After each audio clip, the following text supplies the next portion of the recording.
Dan disinilah ada induk permasalahan dari semua bidang. Jalan ini baru 26,83%. Bagaimana hidup di sana, Pak? Ada nanti beberapa video. Yang seterusnya persentase rumah berakses air baru 20%. Begitu juga angka stunting 25%. Ini kondisi umum, Pak. Coba penganggaran next. Next, ini potensi. Nah ini kondisi anggaran saya, Pak. Pak Menteri, ini kan jumlah semuanya 619 miliar. Dari 619 miliar ini, yang ada kewenangan saya mengelola itu 351 miliar. Yang selebihnya itu kan DAK, non-fungsi, Jamkes, Mas, BOK, dan lain sebagainya. Yang 351 miliar itu, gaji ASN 170 miliar. Gaji P3K 129 miliar. Ada Bu, Pak Budi. ADD dana desa, gaji aparat desa 35 miliar sudah habis. Pak Menteri, Wakil Menteri Dalam Negeri, ini tolong diakses saya. Saya Bupatinya Sutara menetapkan APBD hanya 8 bulan, Pak. 8 bulan, Pak. Karena tidak ada anggaran. 8 bulan. Tolong Pak segera difasilitasi. Saya WA Pak Dirjen Pak Fatoni, tapi belum terakses sampai saat ini. Ini Pak, ini.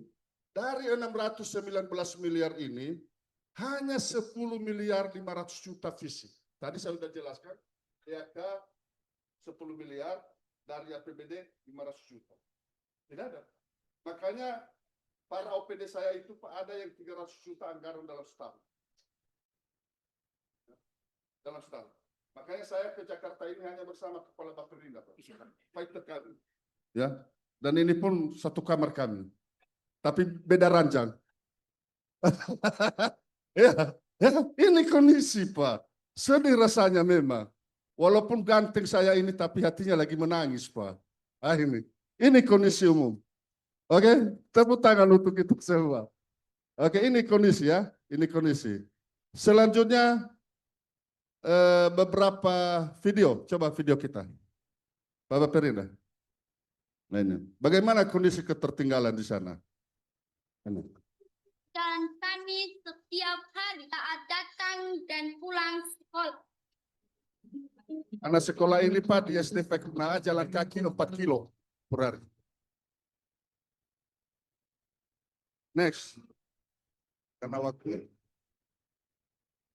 Nah ini EBG ini Pak, diantar melalui ini. MBG Pak, MBG. Ini, mereka antar ke sekolah. Harus lewat jalan seperti ini. Next. Nah ini yang paling ekstrim Pak. Coba bayangkan pertaruhan seorang ibu guru seperti ini. Dan jembatan gantung ini Pak sudah selesai dibangun tahun ini. Baru selesai. Tapi inilah kehidupan 80 tahun yang lalu. Ini kondisi Pak. Next. Ini sekolah kami Pak. SMP 4 ini. SMP 4 ini. Next. Ah ini. Jalan-jalannya Pak. Masyarakat di sana. Ini. Di SD Botolala ini. Ini ada 12 kilo ini Pak.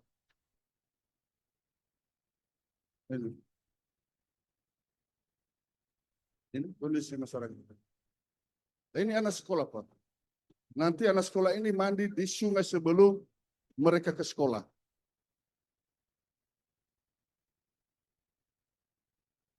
Ini kondisi.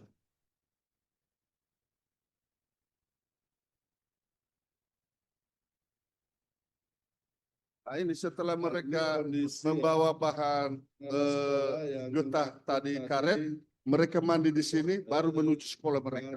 Pisang, dan setelah itu mereka mandi di sungai, dan baru pasang baju sekolah. Next, rumah tidak layak huni mana? Ya, ini bentuk-bentuk rumah tidak layak huni. Di Nias Utara ini ada 5.114 kakak. Seperti ini hidupnya. Apakah saya bupati tidak bisa membangun? Saya bisa membangun 2026 ini selesai. Kalau ada anggaran saya punya. Saya ini hebat sebenarnya saya. Iya, tapi tidak hebat karena tidak ada anggaran. Ini kondisi, saya bisa bangun. Ini kondisi Pak. Sehingga dari sini semuanya tentunya memang saya tidak menambah sebuah kesedihan di suasana ini, tetapi saya hanya ingin berbagi. Inilah kehidupan saudara-saudaramu yang ada di daerah tertinggal. Tolong kami. Belum lagi Pak, kami berbicara bidang yang lain. Seperti listrik Pak, per hari ini Pak Menteri, ada 157 titik tidak ada dinas setara. Kami dapat informasi ada bantuan, anggaran bantuan tambahan dari PLN 21 lokasi.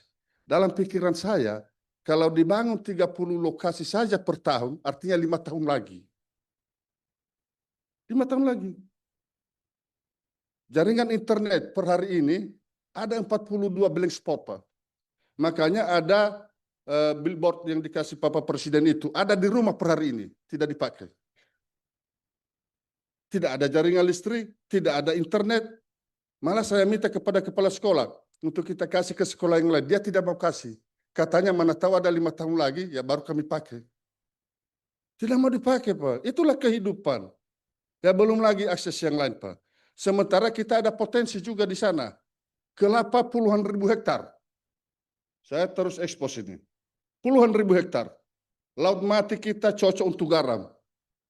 Tambah udang juga cocok di sana. Tapi kami tidak siap mengelola, Pak. Kami serahkan kepada negara untuk dikelola, berbagi kita nanti PAD-nya. Ini kami tidak bisa, Pak. Kami punya potensi. Sehingga kondisi inilah kurang lebih gambaran umum seperti inilah kami kondisi daerah 3T. Walaupun saya tidak pernah ke Papua sana, tetapi biasanya kepala daerah 3T ini memiliki indera keenam, sehingga bisa dia bayangkan kurang lebih sama kami. Ya, apalagi bodi kami Pak Menteri 11-12, kalau juga dari Sumatera Utara besar bodinya bupatinya kan. Nah, ini. Sehingga terima kasih semuanya, Pak Menteri, Pak Gubernur dan Bapak Ibu semuanya, kami ini sudah capek miskin. Capek miskin kami, Pak. Kemerdekaan Indonesia 80 tahun sesungguhnya tidak akan berbicara masalah listrik. Jengkol kami ini masih berjuang bagaimana ada listrik. Kalau jengkol kepala daerah yang ada di Jawa ini, bagaimana pengembangan AI, mall, jalan tol, dan lain sebagainya. Kami masih berbicara mengenai rumah tidak layak huni. Masih berbicara mengenai listrik, internet. Inilah beda kami, Pak. Sehingga kami, Pak, mohon. Ya, kami sudah capek miskin. Kami mewakili kawan-kawan daerah 3T saya bersama kepada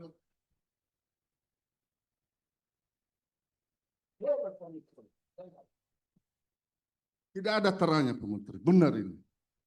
Saya sebagai bupati merasa tidak ada apa-apanya di tengah-tengah masyarakat. Dengan cara apa saya bertaruh? Ya, tidak ada. Sehingga di hari yang berbahagia ini saya mohonlah. Ya, sesungguhnya kemerdekaan itu untuk kami daerah tertinggal di mana? Ya, termasuk kami mohon akses kami kepada Bapak Presiden Republik Indonesia. Ya.